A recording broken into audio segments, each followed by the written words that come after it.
I have an older brother and older sister, and both of them have intuitive capabilities.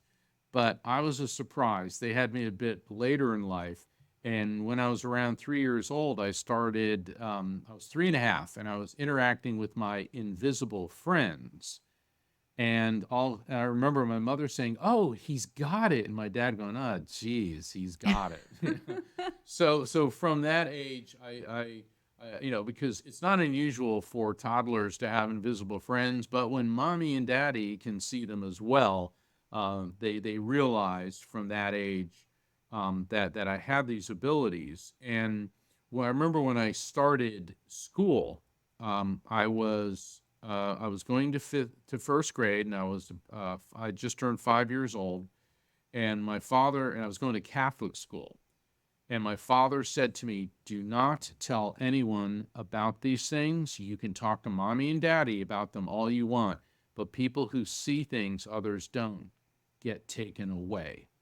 I was so scared. And I remember I was shaking, and I remember my dad, and he was a tough guy, but he was such a good dad. He held me and he says, "I'm not trying to scare you. I'm trying to protect you." There was a good reason why he said that to me, and I didn't know that until like 20 years later.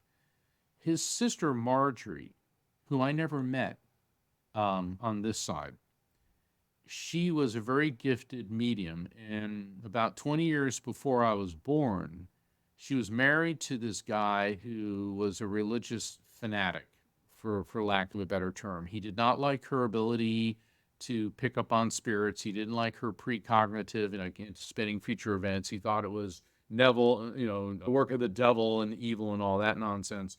And one day he was going to work. He was a machinist who worked at a steel plant in Pennsylvania.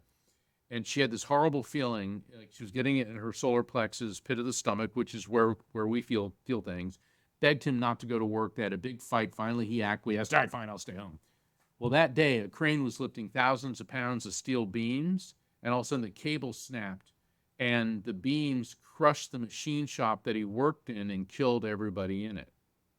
Now, if he'd been there, there's well over a 90+% chance he would have been killed.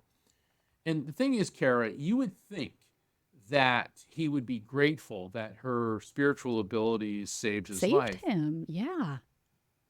However, it intensified his fears, so he got an unscrupulous psychiatrist to diagnose her as a schizophrenic having hallucinations. She was forcibly removed from her home in a straitjacket.